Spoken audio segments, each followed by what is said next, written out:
Halo pemirsa Sinpo TV, kembali bersama saya Poppy Rahmawati dalam program Kisah Para Tokoh.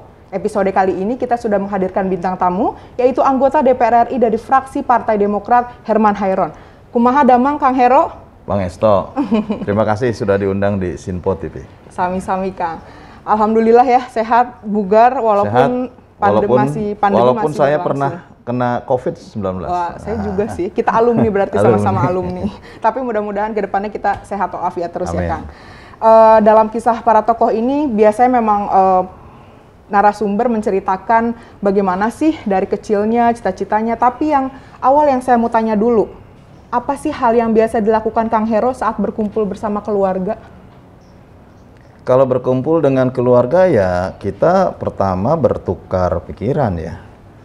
Karena anak-anak saya sekarang kan sudah besar gitu, sehingga apa sih kendala di perkuliahan dan lain sebagainya. Tapi yang paling utama ya kalau ngumpul ya makan, gitu. Memang saya sekeluarga pencinta kuliner, sehingga kalau setiap hari itu yang didiskusikan apa ini makan pagi gitu, apa ini makan siang kita, apa makan malam, menu ini besok apa ya? Nah, makanan favoritnya apa Kang? Kan sekarang ini serba dimudahkan dengan sistem delivery maupun dengan keberadaan order gitu kan, order makanan. Jadi lebih dimudahkan.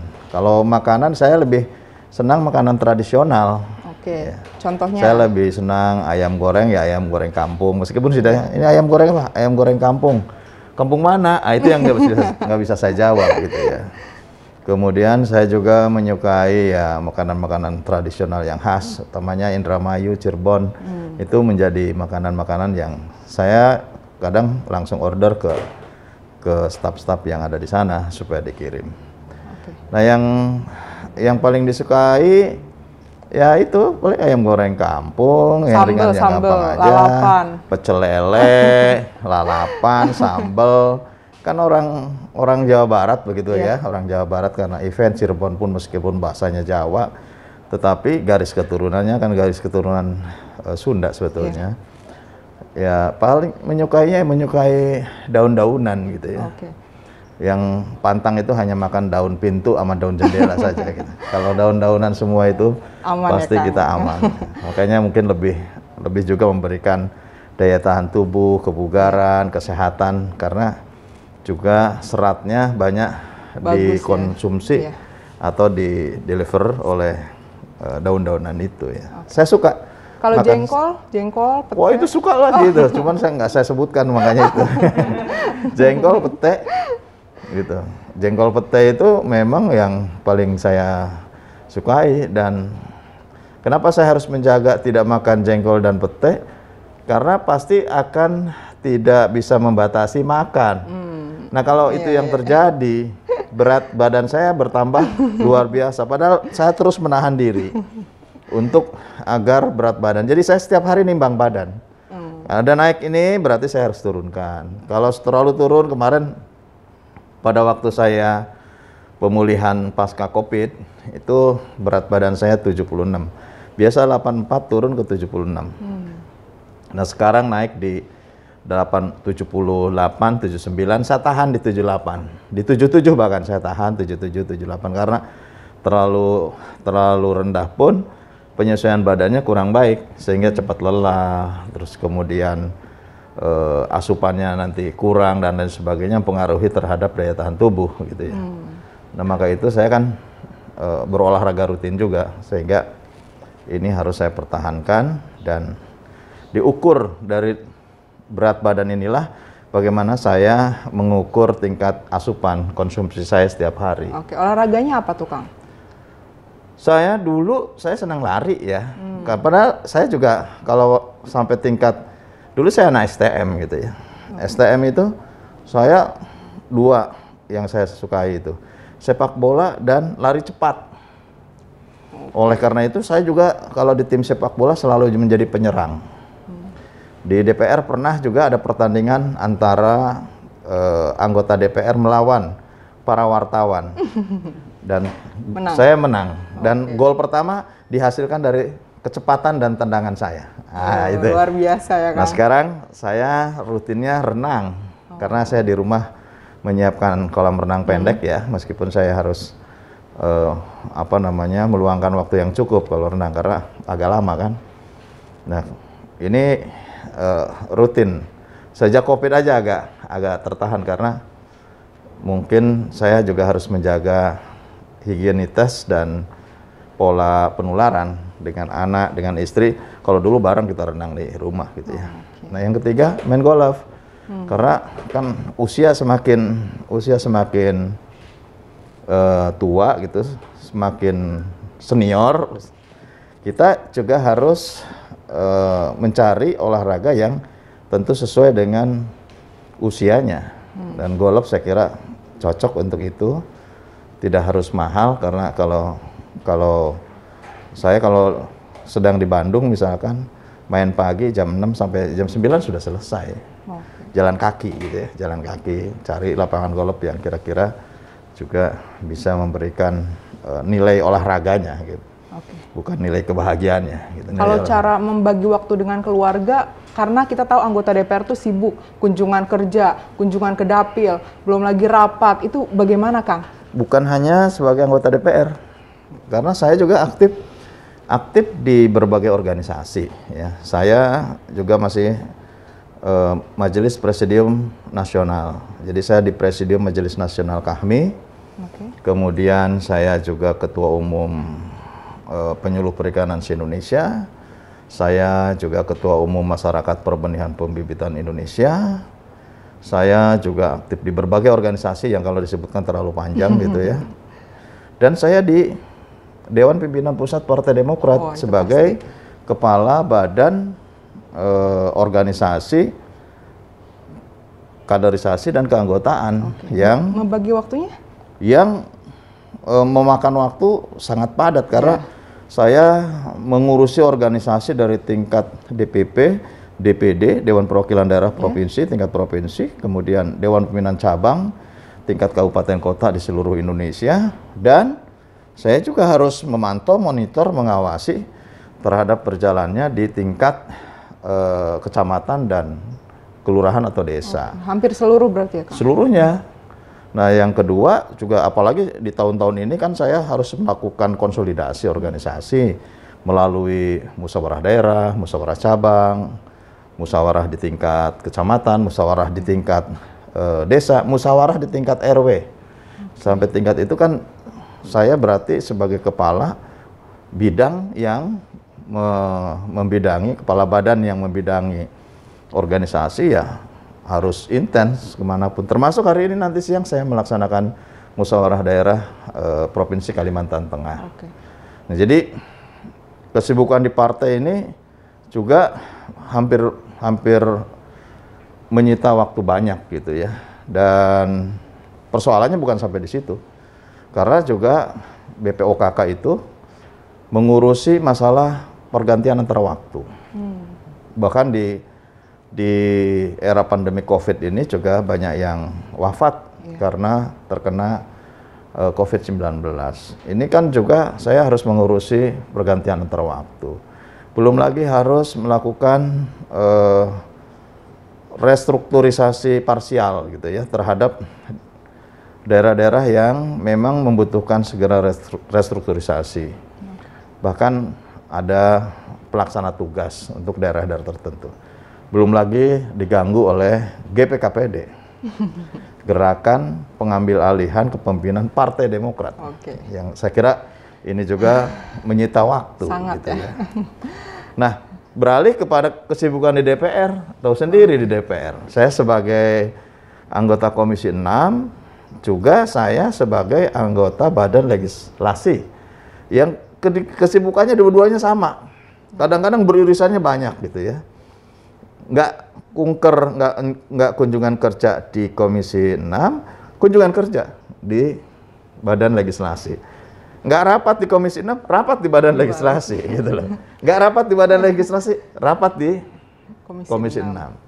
Belum lagi saya pimpinan fraksi, saya wakil ketua fraksi Demokrat DPR RI. Saya pun juga sebagai anggota Badan Sosialisasi Majelis Permusyawaratan Rakyat. Yang juga harus mensosialisasikan 4 pilar kepada seluruh masyarakat. Nah, kalau diramu waktu 24 jam rasa-rasanya tidak cukup. Ya, cuma kita bagaimanalah membagi waktu dengan baik. Nah, sehingga yang hampir pasti ya dikorbankan itu adalah keluarga. Ya, untung saja ya saya sudah merasa ya usia di atas 50 ya sudahlah. Kita apalagi yang harus kita raih. Istri saya juga sudah merasa sekarang kan sudah pensiun dini dari PNS gitu ya. Lebih banyak di rumah. Ya sudah, kita menerima apa adanya karena emang takdirnya seperti ini gitu. Takdirnya seperti ini. Kemudian anak-anak juga ya sudah, mereka belajar untuk mandiri saja gitu. Dan kehabisan waktu diri saya mudah-mudahan tidak mengurangi tingkat kebahagiaan, tingkat komunikasi, tingkat keberadaan saya di mata keluarga. Meskipun dipastikan memang hampir habis itu untuk bekerja. Gitu. Dalam sebulan tapi pasti ada, Kang, untuk keluarga? Atau belum tentu juga? Sabtu Minggu kan kadang-kadang kita keluar kota ya. Iya, jadi ya pertama ya istri saya nggak pernah mau ikut juga dalam kegiatan-kegiatan saya. Lebih baik di rumah. Tetapi saya tidak pernah nongkrong-nongkrong itu aja. Jadi saya termasuk orang yang tidak suka nongkrong-nongkrong ataupun kongko-kongko, ngopi-ngopi di luar jam kerja. Misalkan ya banyak dekat-dekat dengan gedung DPR, dekat-dekat dengan gedung DPP. Kita kan di sini diproklamasi kalau DPP. Atau kongko-kongko dengan teman-teman seorganisasi. Saya juga kantor kami juga dekat dengan, tapi saya tidak menjadi passion saya untuk ngobrol-ngobrol, ngopi-ngopi di mall, di hotel, itu bukan passion saya. Sehingga bagi saya memadatkan seluruh pekerjaan, seluruh appointment, seluruh pertemuan, menerima berbagai keluhan kader dan lain sebagainya. Dan ya uniknya kan saya juga mengurusi berbagai kasus-kasus gitu loh. Artinya kalau ada kasus anggota partai atau kader di daerah, ya pasti datangnya ke meja saya gitu. Dan saya harus urusi. Nah, saya harus pandai-pandai untuk mana yang bisa saya take it, mana yang saya take out gitu. Karena ini juga menyangkut keberadaan waktu yang harus betul-betul strike dengan jumlah, kan nggak bisa kita tambah 24 jam sehari, kan nggak bisa ya. Ya itu yang harus kita lakukan, justru bagaimana saya membagi waktu itu dengan baik. Oke. Sekarang ini kan Kang Heru sudah menjadi anggota DPR, di mana sudah tinggi jabatannya. Kalau boleh tahu nggak sih para pemirsa Sinpo TV, waktu kecil itu sebenarnya Kang Heru tuh cita-citanya jadi apa? Iya. Cita-cita saya sudah terlaksana. Oke. Pertama, saya ingin jadi insinyur. Itu dari kecil, dari mulai saya sekolah SD, SMP, STM, masuk S1, kemudian saya jadi anggota DPR, saya bisa menempuh S2, saya bisa menempuh S3 gitu ya. Saya alhamdulillah bisa menyelesaikan pendidikan pada jenjang pendidikan paling tinggi, yaitu program pascasarjana doktoral. S3, jadi sudah saya melewatinya lah ya, pendidikan sudah selesai bagi saya. Okay. Nah, pada waktu kecil saya seringkali mengumpulkan teman-teman. Jadi memang karakteristik organisasi itu bawaan lahir. Nggak bisa diskenariokan menjadi organisatoris, itu nggak bisa. Itu bawaan lahir gitu ya. Saya pada waktu kecil SD sering mengumpulkan teman-teman sekolah SD di rumah. Saya bikin ya ngutak-ngatik elektronik lah begitu. Saya bikin film dulu kan pakai lampu gitu kayak wayang kulit lah. Ya saya bikin bagaimana animasi di situ dibuatkan dengan cara kampung lah. Saya karena lahir dan besar di kampung gitu. Sehingga itu yang bisa saya lakukan. Yang kedua, saya juga mengumpulkan teman-teman bikin sepak bola dan lain sebagainya. Ayah saya sebagai tentara. Ya, ayah saya tentara, tugas di Kodim setempat di Kuningan waktu itu. Dan pada waktu yang sama, saya seringkali nanti kaosnya teman-teman itu dikumpulkan dan saya pakai semirnya ayah saya untuk membuat nomor, nama gitu. Nanti ayah saya yang kelimpungan, mana ini semir saya cepat habis gitu.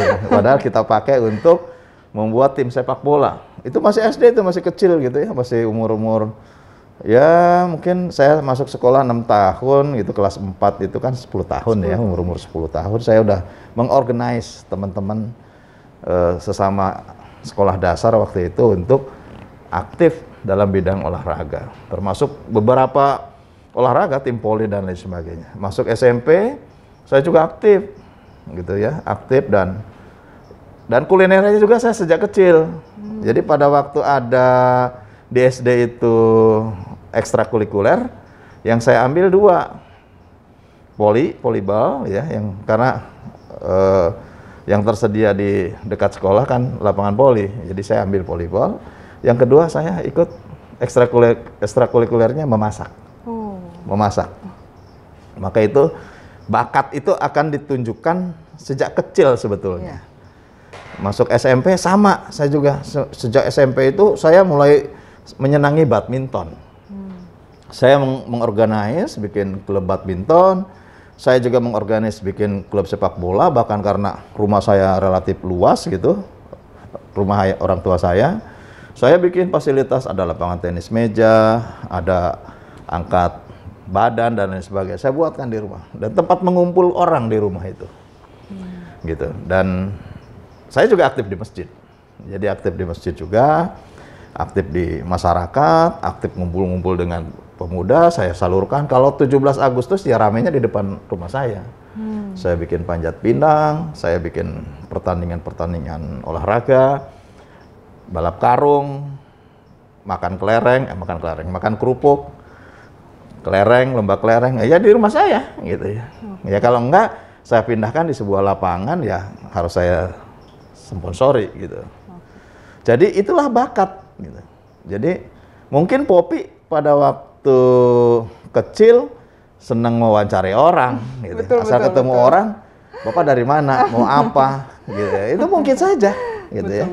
Ada anak teman saya, anak teman istri saya, dari kecil kalau saya datang ke rumahnya, Om siapa? Mau ketemu apa? Om sehat nggak? Om sekarang jadi dokter gitu ya. Jadi bakat itu memang dari kecil. Mungkin juga kameramen dulu seneng ngintip-ngintip orang gitu.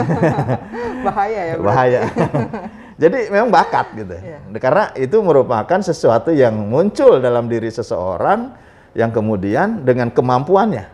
Karena ada yang keinginannya besar tapi tidak mampu juga tidak bisa melaksanakan gitu. Nah itu terus berlanjut. Saya ketika masuk perguruan tinggi ya saya aktif di organisasi, aktif di pergerakan. Saya ikut juga untuk di berbagai organisasi intra. Saya juga ketua himpunan di dalam, ketua himpunan jurusan di kampus gitu ya. Dan ini terus bergulir ya sampai saat ini bagi saya organisasi merupakan bagian dari perjalanan hidup. Sehingga ya kalaupun ada amanah ya saya jalankan dengan baik. Kalaupun tidak diberikan amanah ya enggak apa-apa gitu. Tetapi ya realitas saat ini memang saya banyak sekali mengemban amanah di organisasi. Termasuk di Partai Demokrat yang tentu juga saya harus jalankan dengan baik dan di DPR ya. Karena DPR ini kan tugas mulia. Hampir seluruh sendi-sendi kehidupan dibahas. Sendi kehidupan berbangsa dan bernegara, sendi-sendi kehidupan yang bermanfaat bagi rakyat. Kemudian sendi-sendi kehidupan untuk menentukan hajat hidup masyarakat itu ada di DPR. Karena DPR membahas undang-undang, DPR membahas anggaran, DPR membahas pengawasan. Nah sehingga seluruh sendi-sendi kehidupan berbangsa, bernegara, bermasyarakat itu ditentukan di gedung DPR. Oleh karena itu menurut saya juga harus serius, saya juga harus menjalankan amanah rakyat. 3 periode saya dipilih dari Dapil Cirebon dan Indramayu, Dapil 8 Jawa Barat. Tentu ini harus saya jalankan dengan baik. Oke, sangat luar biasa. Tadi kita sudah membahas mengenai hobi cita-cita yang saya ingin tahu dan mungkin pemirsa juga ingin tahu bagaimana awalnya perjalanan politik Kang Hero ini dari mulai mengenal politik lalu masuk Demokrat lalu sampai sekarang menjadi anggota DPR 3 periode, Kang. Nah, saya akan bercerita dari awalnya. Keluarga saya ini juga termasuk keluarga politik. Meski ayah saya tentara, ibu saya Persit Kartika Chandra Kirana. Ibu saya memang ya anggota ibu-ibu angkatan darat lah gitu. Ayah saya di angkatan darat. Dan tidak mengekang anak-anaknya pada waktu itu untuk homogen di rumah itu ke Golkar. Meski tetap ayah saya sebagai tentara, ibu saya sebagai anggota Persit tetap harus melaksanakan arahan dan ketentuan yang berlaku di lingkungan kemiliteran waktu itu untuk mendukung Golkar gitu ya. Nah, kakak saya ada satu kakak saya yang laki-laki lebih condong ke merah gitu. Saya lebih condong ke hijau karena cuma 3 partai aja gitu ya. Dan itu berlaku dari mulai kecil meskipun tidak punya hak pilih, tapi masih menjadi tim hore lah gitu ya, penggembira, pelengkap, ya udah begitu karakternya karena ada uak saya nyalon anggota DPRD-nya dari PDI waktu itu, masih PDI ya. Kemudian ada mamang saya nyalonnya DPRD dari P3 gitu. Ada juga saudara yang nyalon dari Golkar. Ini pilihan gitu. Dan ya akhirnya menjadi heterogen di rumah. Ayah saya karena kedinasan ya harus konsisten dengan Golkar. Kakak saya lebih ke PDI waktu itu. Dan saya ada di P3. Dan ini berlanjut ketika masuk di saya usia SMP gitu ya. Di usia SMP lah, usia umur 13-14 gitu. Saya aktif di berbagai aktivitas kepartaian ya. Dan saya waktu itu aktif di P3 dan kakak saya tetap konsisten. Ayah saya masih tentara waktu itu ya tetap konsisten sebagai tentara gitu, harus berada di Orde Baru kan begitu, nggak boleh berbeda kan dengan pemerintah, harus satu garis gitu. Nah tetapi di rumah heterogen, saya tetap di P3. Bahkan dulu kalau mau menyebarkan pamflet itu, ada pamflet gitu. Dulu kan nggak ada stiker tempel gitu, jarang sekali lah. Dulu masih kertas gitu, nanti pakai lem gitu, pakai lem aci, tempel-tempel. Nah, jadi saya itu komunikasinya dengan tukang buku. Kan dulu ada tukang buku keliling, buku komik. Nah, jadi dia keliling pakai sepeda itu, ya usia-usia SMP saya. Jadi saya nitip ya. Nanti bagikan, sebarkan. Kaos ya titipkan, sebarkan. Gitu. Pernah juga saya melakukan pertemuan, rapat dengan para pengurus DPC pada waktu itu. Udah di Kerawang, karena ayah saya pindah ke Kodim Kerawang. Jadi dari Kodim Kuningan, pindah ke Kodim Kerawang. Nah pada waktu di Kerawang itulah, saya mulai aktif karena saya SMP di Kerawang gitu ya. SMP kelas 1 saya masih di Kuningan, SMP kelas 2 saya pindah ke SMP Kerawang. Nah, saya pernah juga ada rapat dengan para pengurus P3 waktu itu, ya diuber-uber, kita rapat di sini, nanti diuber-uber gitu kan, pindah lagi kemana. Jadi saya sudah mengalami situasi-situasi yang jauh lebih sulit dibandingkan dengan situasi saat ini. Dan itu sejak kecil ya Kang? Sejak kecil, masuk STM, ya masih tetap saya di situ, masih tetap membantu, dan saya juga sempat mobilisasi. Kemudian ruangnya mulai agak longgar gitu ya, ruangnya. Jadi saya lebih terang-terangan selanjutnya. Dan heterogen dari kecil saya sampai besar itu sama, di rumah tuh kondisinya seperti itu. Perbedaannya seperti sama arahnya gitu. Begitu kita masuk kampus ya pergerakan. Apapun saya seringkali di jalan, ya kalau ditangkap polisi itu bagian kebanggaan dulu gitu ya. Dulu sebagai bagian dari pergerakan mahasiswa, kalau ditangkap itu ya nanti juga keluar, nggak lama juga keluar gitu. Kita di BAP saja nginep semalam ya keluar gitu ya.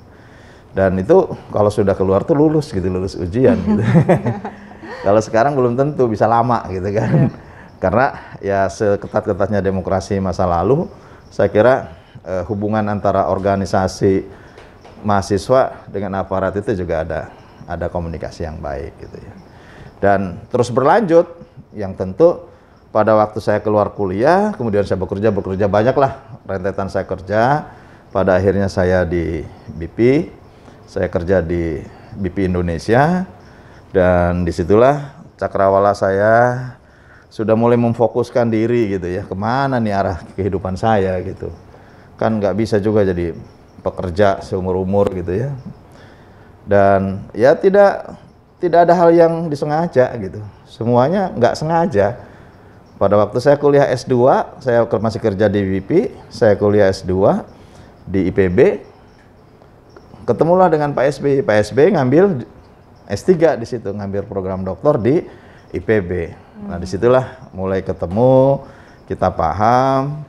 2004 Pak SBY mencalonkan diri menjadi calon presiden bersama Pak Yusuf Kalla.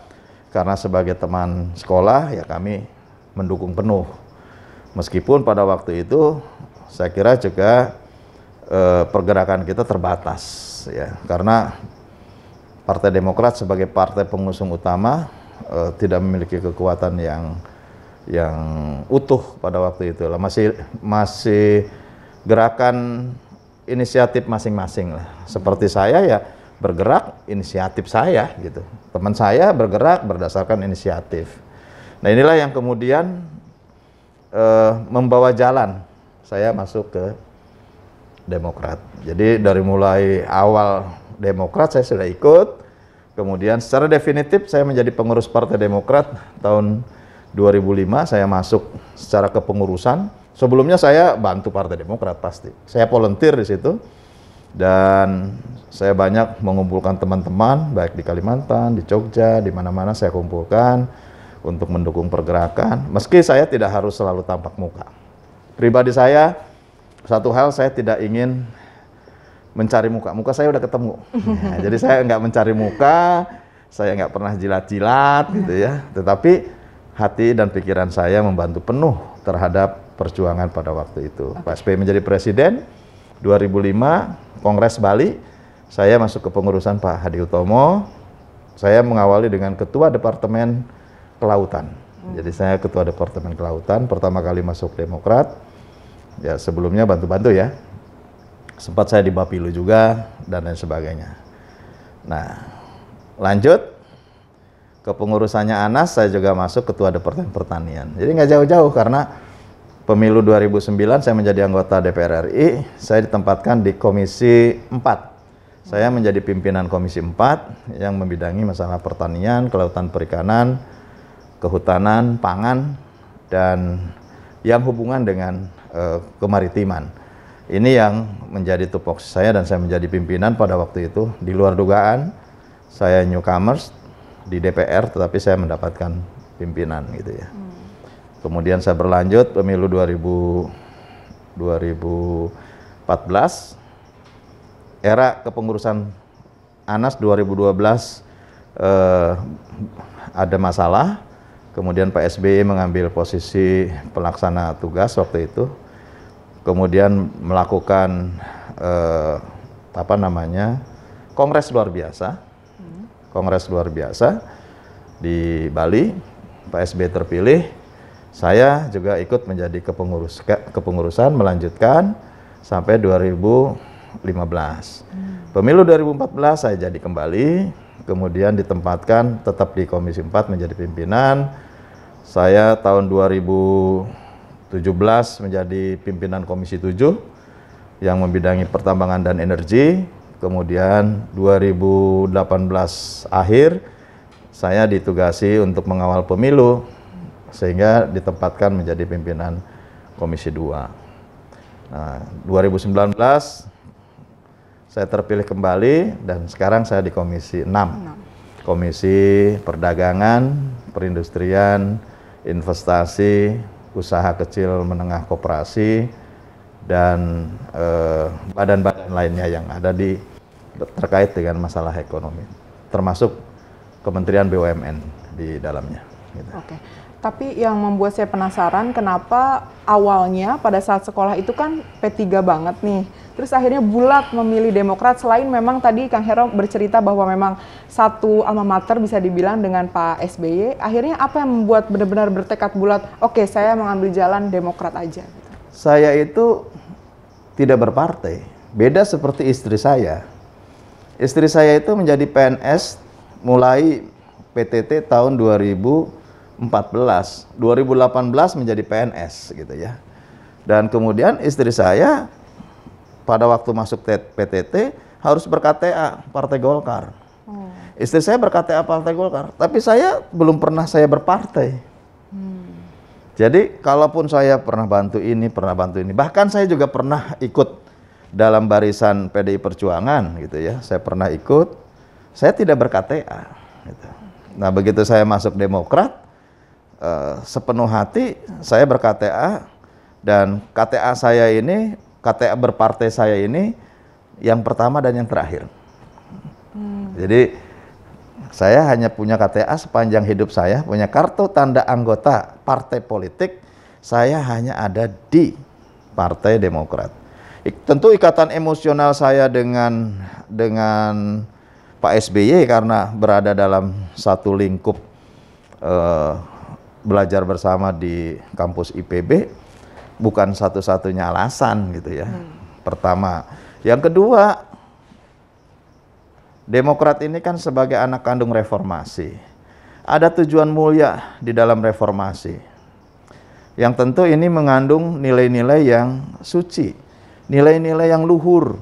Itu yang kemudian menyebabkan saya, ya sudah saya ikut dengan partai anak kandung reformasi. Saya tidak ikut dengan partai yang berdiri di Orde Lama, saya juga tidak mengikuti partai yang berdiri di Orde Baru, tapi saya ikut berpartai di Orde Reformasi. Maka itu sampai sekarang nilai-nilai reformasi masih tetap saya agungkan. Tidak boleh ada institusi negara yang sama-sama dalam satu atap, dia sebagai regulator, juga sebagai operator, nggak boleh. Itu amanah reformasi.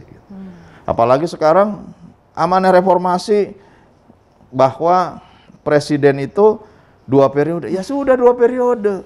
Kenapa harus 2 periode? Karena menjaga iklim demokrasi yang sehat. Untuk menghindari otoritarian, untuk menghindari kesewenangan para pemimpin bangsa. Itu sebetulnya awal mula. Kenapa harus 2 periode? Karena pada negara-negara yang dia mengangkat ataupun mengawal demokrasinya dengan baik, periodisasi kepemimpinannya ada batasnya. Bahkan di Amerika Serikat itu 2 periode kali 4 tahun. Ini mau ditambah, loh itu mengkhianati amanah reformasi yang dulu karena kita tidak ada batasan jabatan untuk presiden. Sama-sama, Orde Lama menurut saya dulu memang pernah dengan RIS menjadi demokrasi terpimpin. Tapi ya di era Pak Harto juga meskipun tidak didefinitifkan dalam konstitusi, tetapi juga demokrasi terpimpin. Nah, amanah reformasi tidak boleh ada jabatan yang berlebihan, harus dipangkas, harus ada batasan yang memungkinkan agar kekuasaan itu tidak turun-temurun dan menjaga alam demokrasi dengan baik. Demokrasi itu kan dari rakyat, oleh rakyat, dan untuk rakyat. Kalau kemudian diputar lagi bahwa periodisasi ditambah 1 periode, atau periodisasi ditambah menjadi 1 periodenya 8 tahun. Kemudian pemilihan dikembalikan lagi di Majelis Permusyawaratan Rakyat. Jelas-jelas menurut saya itu mengingkari terhadap amanah reformasi. Oleh karena itu, ya jiwa dan raga saya berada di partai anak kandung reformasi, ya saya harus tetap bertahan di situ. Kalau yang lain merasa juga menjadi partai reformis, ya ayo kita sama-sama juga untuk membentengi, untuk mengawal agar demokrasi kita berjalan dengan baik. Oke. 3 periode menjadi anggota DPR. Asam manisnya sebagai anggota DPR apa aja sih, Kang? Ya pertama waktu tentu habis waktu ya. Bahkan saya tidak membanding-bandingkan. Sekarang kalau gaji DPR itu lebih rendah loh dibandingkan dengan gajinya anggota DPRD DKI. Anggota DPR RI itu gajinya lebih rendah daripada anggota DPRD Provinsi Jawa Barat. Masih lebih rendah gaji kami ini. Tapi saya sudah nggak menghitung-hitung itulah ya. Dengan tugas yang begitu luas dan lain sebagainya, tentu ini adalah bagian dari amanah yang harus dijalankan. Dan ya kalau asamnya DPR selalu menjadi objek dari kekesalan siapapun gitu ya, mau di medsos, mau di berita, mau di mana-mana, kadang spanduk bertebaran semua. Pokoknya anggota DPR itu selalu menjadi objek penderitaan kalau ada sesuatu hal yang tidak mengenakan bagi rakyat. Bayangkan, ketika ada vitamin, kemarin terakhir ya, ada berita anggaran vitamin untuk DPR. Bukan untuk anggota DPR. Vitamin itu untuk para ASN dan lingkungan yang honorer, lingkungan DPR maksudnya, honorer di lingkungan DPR. Untuk itu tetap aja yang menjadi objek penderitanya adalah anggota DPR. Anggota DPR kekurangan vitamin sehingga harus dibayari negara dan itulah menurut saya asamnya itu asam gitu ya, terasa asamnya. Terus kemudian sedikit saja ada isu-isu terkait DPR, wah diserangnya luar biasa. DPR itu sudah dianalogikan dengan berbagai sebutan. Ya, saya katakan ya di balik amanah jabatan dan kehormatan pasti ini ada hal yang tentu menjadi sorotan di masyarakat. Ini sudah menjadi perhitungan ya. Dan DPR kemana-mana ya harus hati-hati. DPR mungkin yang dulu saya biasa enak kemanapun, ya sekarang harus lebih hati-hati. Karena sebagai public figure, sebagai wakil rakyat, yang mewakili seluruh rakyat Indonesia, bukan hanya dapil gitu ya. Tentu harus hati-hati melangkah, agar kita tidak salah langkah. Kalau anggaran, ya lebih besar di pemerintah. Kami tidak punya anggaran. Kami hanya punya anggaran operasional, yang itu pun diatur oleh kesekjenan. Tapi kalau ada sesuatunya pasti kami yang ditembak gitu ya. Ada sedikit salah, kami semua kena gitu. Nah ini yang harus hati-hati. Tapi pada sisi lain tentu punya kewenangan yang utuh gitu ya. Karena kami juga memiliki hak imunitas untuk sepanjang apa yang kami lakukan sesuai dengan domain atau sesuai dengan tugas pokok fungsi sebagai anggota DPR. Ada hal yang tentu saya bisa mengimplementasikan berbagai harapan dan keinginan rakyat dengan berbagai cara dan rasa saya gitu. Itu bisa saja. Nah ini yang menurut saya, kalau dari pendapatan relatif lah ya, dari pendapatan relatif saya katakan tadi, saya banding-bandingkan ya, namun bukan itu tujuan kami adalah memang ikut kontestasi politik untuk mendapatkan kursi DPR, dan setelah dipilih rakyat tentu kewajiban sebagai anggota DPR untuk membela dan memperjuangkan aspirasi rakyat. DPR selalu menjadi bulan-bulanan, tanda kutip tadi Akang bilang. Tapi saat berkunjung ataupun saat melakukan tugas kerja, pernah nggak sih ada hal-hal yang mungkin tadi di media sosial salah dikit DPR jadi sorotan, salah sedikit, pernah tidak secara langsung ada orang yang mungkin depan mata gitu bilang DPR nih bla bla bla bla gitu, ada yang komplain langsung Kang? DPR itu dicaci tapi disayang. Nah, mungkin kalau sudah ketemu nggak ada kata-kata itu. Jadi saya kalau bertemu dengan masyarakat baik dalam event yang resmi maupun yang tidak resmi, nggak ada kata-kata itu. Yang ada adalah pesan rakyat kepada kami. Pesan rakyat kepada wakilnya, misalkan, Pak, kami kok sulit mengurus KTP. Ya kita perjuangkan agar KTP bisa secara gratis. Sekarang sudah gratis gitu ya. Pak, kalau ngurus sertifikat tanah itu kami lama sekali dan harus bayar gini. Oh, karena sekarang ada program PTSL, ya kita perjuangkan. Pak, kami kalau musim kemarau, tidak bisa berproduksi padi kami. Tapi kalau musim hujan kebanjiran, Pak. Nah, itu. Ya kita upayakan apa yang bisa dilakukan atas aspirasi rakyat itu. Nah, sekarang era pandemik ini, Pak, kami sudah bangkrut, Pak, usahanya. Ya kita bantu modal. Pak, kami juga mohon agar bisa survive dalam usahanya. Ya kita juga bagi dalam sembako misalkan. Nah, ini yang menurut saya belum menemukan. Mungkin kalau masuk dalam kalangan intelektual masih ada lah. Misalkan saya ke kampus gitu ya, ada aja mahasiswa yang mengkritisi tanda petik.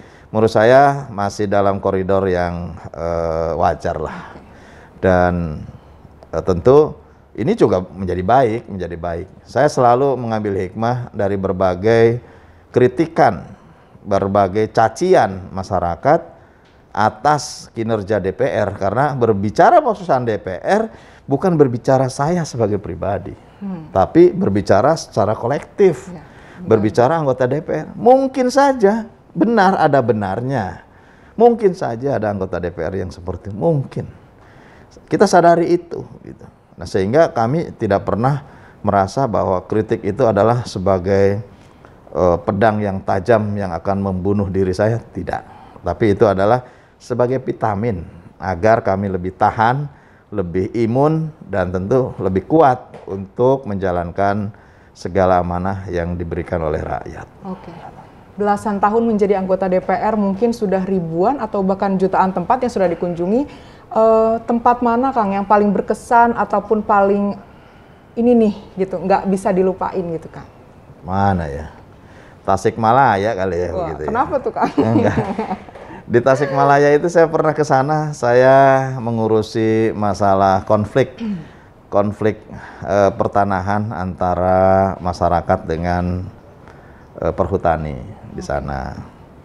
Jadi kami datang ke sana, datang ke lapangan, datang kepada masyarakat sekitar di sana. Ternyata dijamu di sana, dijamu oleh masakan khas mereka. Meskipun kita juga paham ini tidak di situ konteksnya. Tapi begitu masyarakat merasa bahwa anggota DPR bisa sampai ke desanya, bisa sampai ke hutan itu di luar dugaannya. Dan karena pada waktu saya pimpin Komisi 4, kunker saya itu masuk hutan, masuk jalan becek. Saya pernah jatuh juga. Jadi dibonceng pakai motor karena habis hujan, saya akan ninjau lokasi pembukaan sawah lahan baru. Karena jalannya juga masih jelek, masih licin, jatuh di situ. Dan yang jatuh bukan saya saja, banyak juga. Nah, akhirnya ya inilah kesan-kesan gitu ya yang bisa menjadi perjalanan. Dan termasuk di Tasik, ya berkesan lah semuanya. Saya ke Papua juga, saya bisa ke Raja Ampat. Bagaimana saya mengunjungi pulau terluar di Raja Ampat yang sudah view-nya itu adalah Pasifik.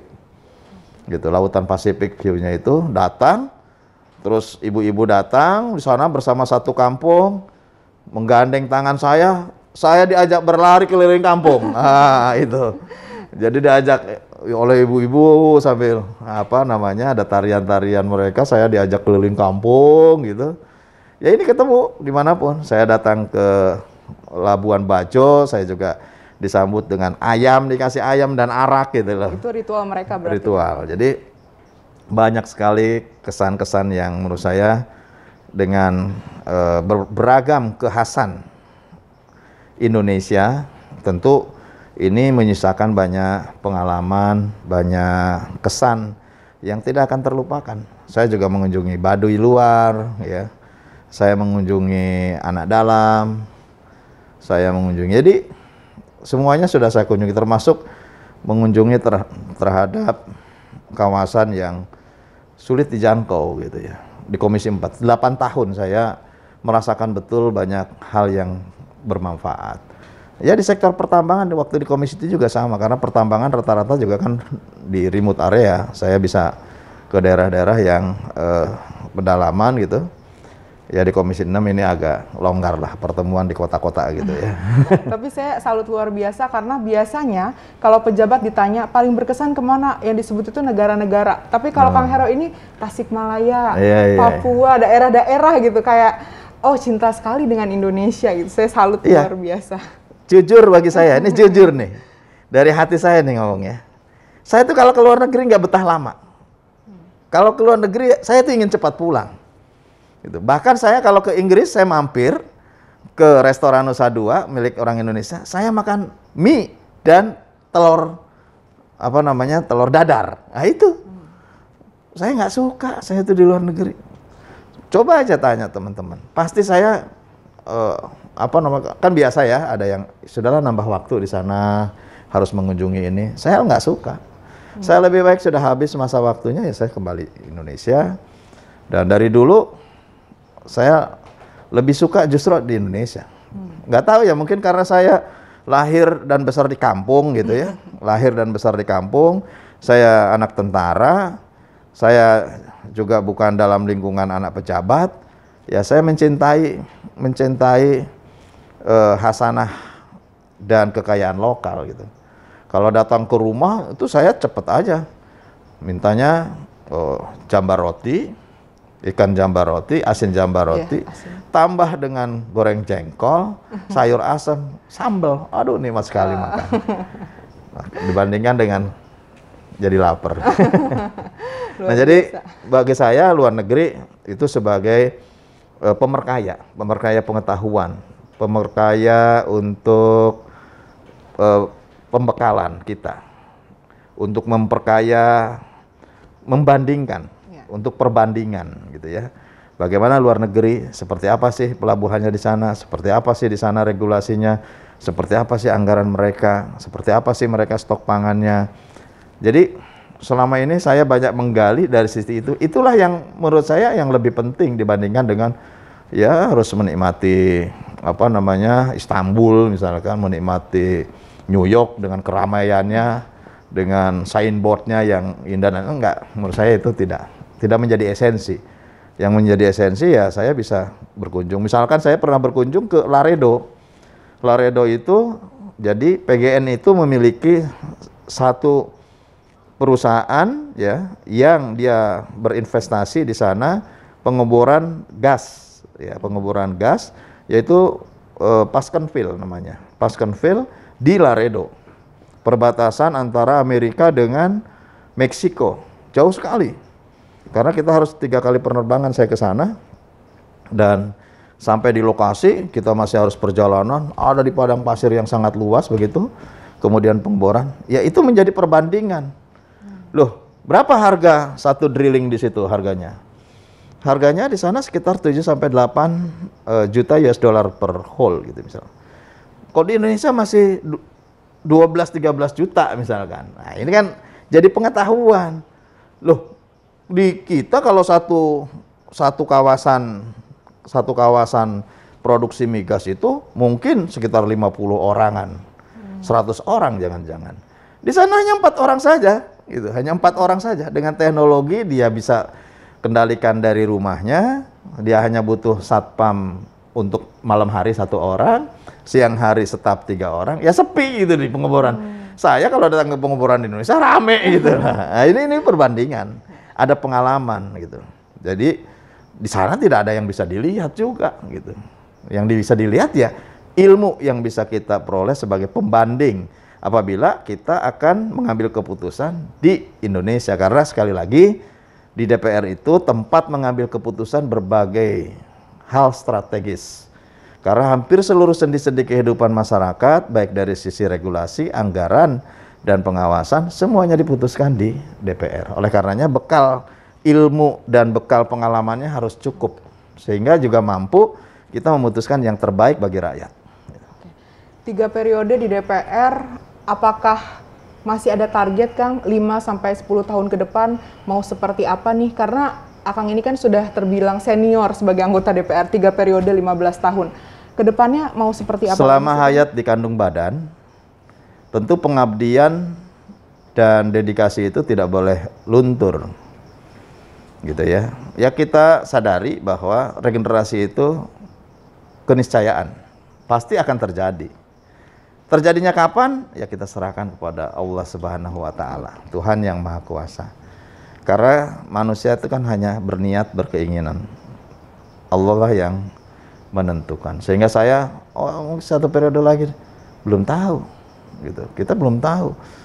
Adanya flu burung saja adanya corona saja sudah diingatkan. Sebetulnya mengingatkan corona ini banyak tahapan, saya ingin ya.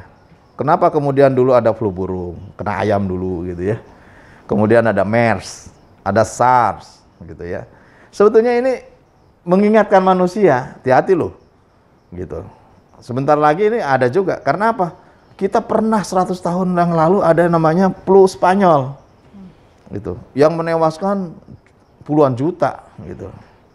Dan Indonesia termasuk yang terdampak pada waktu itu. Nah sehingga inilah yang harus dibaca oleh kita. Kebijakan, kemudian aturan, ini harus betul-betul disiapkan atas dasar pengalaman sekali lagi. Dan pada akhirnya ya kita semua serahkan kepada Tuhan yang Maha Kuasa. Terakhir Kang, pesan untuk para generasi muda mungkin bisa disampaikan. Kita ini bukan negara yang tidak pernah dijajah. Ini selalu saya ingin ingatkan kepada generasi muda. Kita pernah dijajah Belanda 350 tahun dengan politik belah bambu, dengan politik adu domba, divide et impera. Jadi kita pernah dihadapkan pada situasi antar kelompok masyarakat, antar antar komunitas masyarakat, kita pernah diadu domba gitu. Kita dijajah oleh Jepang 3,5 tahun. 3,5 tahun bukan waktu yang panjang, waktu yang pendek, tetapi bukan sedikit. Kita diperas, dikeruk, dan kemudian ya dimiskinkan gitu ya. Dengan romusannya, politik romusannya mereka dan lain sebagainya. Kita merdeka 17 Agustus 1945. Perjalanan panjang, perjuangannya panjang. 1908 gerakan Budi Utomo. Kita tidak menghitung perang-perang secara parsial gitu ya. Perang-perang secara sporadis. Ini terjadi sebelumnya. Tentu ini pahlawan-pahlawan yang harus kita hormati. Dan ini harus diingat ini oleh generasi muda ini, perjalanan ini. Kemudian 1928 Sumpah Pemuda. Dan titik kulminasinya 1945. Harus diingat, kita pernah menjadi negara besar, namanya Kerajaan Majapahit. Pernah menjadi negara besar, namanya Sriwijaya. Pernah menjadi negara besar, Kerajaan Pajajaran misalkan. Itu sudah sampai ke luar mana. Dan setelah dijajah, mereka bagi administrasi wilayah antara para penjajah mereka sudah, kan penjajah itu mungkin sudah punya komunikasi ya dulu ya. Antara Portugis, Spanyol, Inggris, kemudian Belanda, negara-negara kecil yang di Eropa sana itu ya dari mana lagi mereka bisa membangun kalau tidak kemudian melakukan agitasi, melakukan penjajahan terhadap negara-negara yang memang punya sumber daya. Ini yang kemudian harus diingat.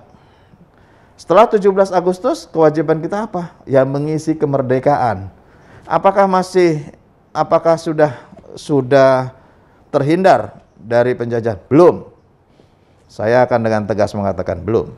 Karena penjajahan saat ini bisa saja dilakukan dengan cara-cara lain. Dengan era informasi yang lebih terbuka. Kita sudah masuk dalam sistem perdagangan yang bebas. Batas-batas wilayah yang semakin tipis.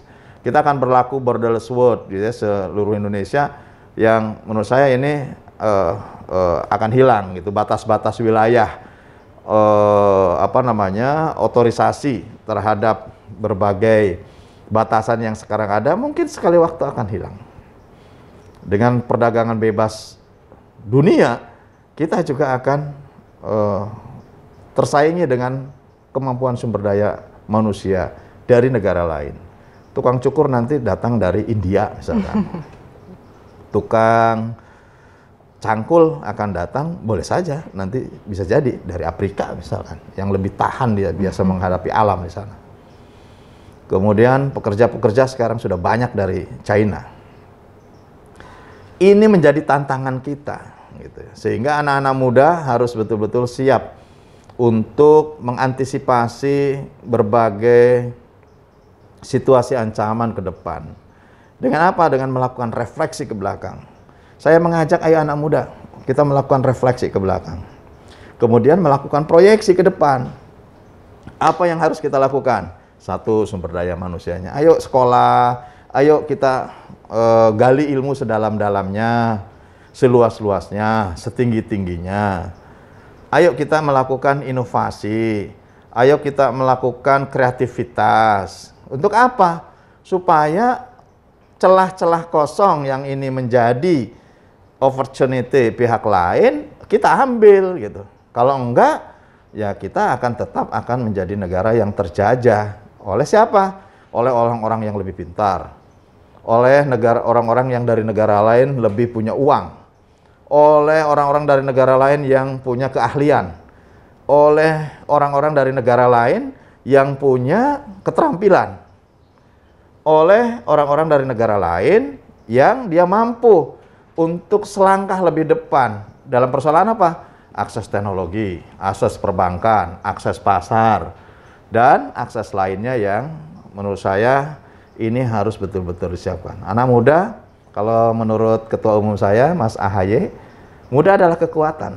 Manfaatkanlah gitu ya, manfaatkanlah selagi muda. Tetapi ya bagi saya yang akan memasuki, saya juga masih muda, gitu ya, akan memasuki usia yang lebih senior, ya bukan berarti tidak ada kekuatan. Kami siap untuk berkarya juga. Jadi anak muda, persiapkan diri. Saya lebih keras ke anak-anak saya. Kamu tuh buat apa sekolah? Buat apa perjalanan sekolah begitu panjang? Kalau ujungnya kita tidak mampu untuk melakukan inovasi, kreativitas, mengasah keterampilan, mendapatkan ilmu sebanyak-banyaknya. Karena masa depan itu keniscayaannya, masa depan itu kepastiannya akan lebih berkompetisi. Jumlah penduduk waktu saya lahir, ya waktu saya lahir jumlah penduduk itu masih seperti lagu Rhoma Irama, 135 juta. Sekarang penduduk sudah 275 juta. Artinya sudah besar sekali penduduk Indonesia. Sumber daya alamnya itu aja. Nah, Tuhan Allah Subhanahu wa taala menciptakan akal dan pikiran untuk menggali pada setiap peningkatan konsumsi yang terus meningkat dengan memanfaatkan apa yang tersedia. Ada aja gitu ya. Orang lagi sekarang tidak makan nasi, pindah makannya makan ikan yang kolamnya sangat besar sekali. Ada lautan yang begitu luas. Silakan. Terus kemudian ada lagi pangan diganti oleh rumput laut misalkan. Beras diganti oleh rumput laut, bisa. Berinovasi supaya apa? Inovasi itu bisa menggantikan habit, kebiasaan yang menurut ketersediaannya sumber daya alamnya sudah mulai sempit, sudah mulai mengecil. Ini siapa tanggung jawab? Tanggung jawab generasi penerus.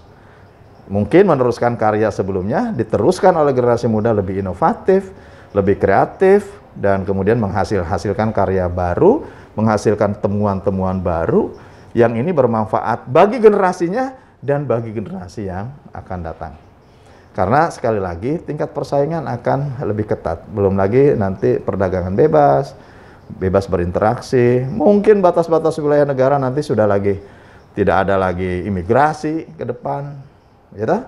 Kan sekarang kita kalau pergi ke negara-negara ASEAN, kalau dulu kan harus permohonan dulu visa, sekarang sudah nggak pakai visa, masih pakai paspor. Mungkin ke depan nggak usah pakai paspor lagi, pakai KTP negara yang bersangkutan sudah cukup. Mau ke Malaysia ya tunjukkan aja KTP Indonesia, gitu loh. Bisa saja, apalagi dengan elektronik. Bukan lagi nanti harus fisik yang ditunjukkan, cukup mungkin dengan QRIS. Gitu loh. Kita bawa handphone saja, QRIS terus udah selesai. Sekarang juga jarang orang bayar-bayar pakai uang. Sekarang pakai transfer aja, gitu. Nah ini keniscayaan masa depan. Mobil mungkin begitu macet nggak usah dibangun jalan lagi. Nanti mobilnya mobil terbang semua. Itu bisa jadi, gitu. Nah jadi banyak hal yang tentu harus menjadi